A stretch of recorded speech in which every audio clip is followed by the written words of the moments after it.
Cake of cake. So cake pieces में जो left over 2 हैं उनमें से जो स्मॉलर वन है, one is asking for that one, so please give me the smaller of the 2 pieces. 2 pieces में जो सबसे छोटा वाला है, somebody is asking for that to have. So आपने ऑफ द 2 के ज़रिए कंपेरिजन बता दिया, you don't need to write then hair.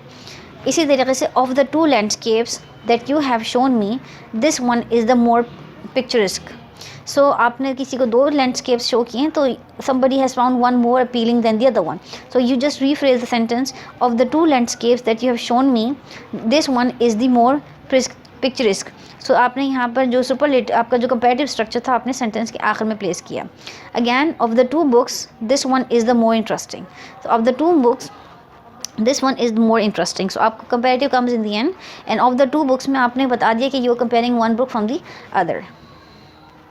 Remember, 2 entities आपके पास जब होंगी तो you are comparing, but when you have more than 3 or more entities then in that case you have superlative structure।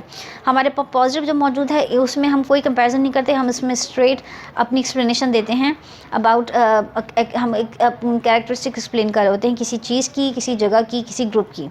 But जब हम comparative या superlative में आते हैं तो 2 चीज़ों के कंपैरिजन्स में 2 चीज़ों की एंटिटीज़ को अगर हम स्टडी कर रहे हैं, कंपेयर कर रहे हैं, तो उसमें हम कंपैरेटिव को इस्तेमाल करेंगे।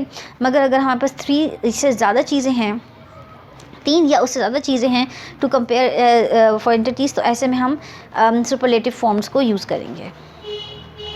In the superlative degree, 3 or more entities are compared, one of which is superior or inferior to the rest of the others। जब आप कंपेयर कर रहे हैं तो one is comparing than others, तो हम then यूज़ कर रहे थे या of the 2 यूज़ कर रहे थे। लेकिन जब आप superlative form यूज़ कर रहे होते हैं तो ऐसे में हम एक डिग्री ऑफ इंटेंसिटी मेजर कर रहे होते हैं between 3 or more entities, और उन सब के अंदर कोई एक चीज़ होती है जो कि superior होती है या inferior होती है among the rest of the others। So 3 or more entities are compared, one of which is superior or inferior for that matter to the rest of the others। So the following rule applies: you will have a subject, then followed by verb, then comes the word the. This will be followed by adjective that can have est. Again, this is the superlative form। most, again this is a superlative form when something is बहुत superior, या least के साथ हम adjective कर देंगे which shows कि something is inferior among the all। ठीक है, this will be followed by in plus singular count noun या of plus plural count noun। हम काउंट नाउन्स के हवाले से भी पहले स्टडी कर चुके हैं अपने इनिशियल लेसन्स में। सो हम इसको जब इन यूज़ करेंगे तो हम सिंगुलर काउंट नाउन फॉलो कर रहे होंगे, और जब हम ऑफ का वर्ड यूज़ करेंगे तो that will be followed by the plural count nouns. So अब हम इसकी एग्जांपल्स देख लेते हैं।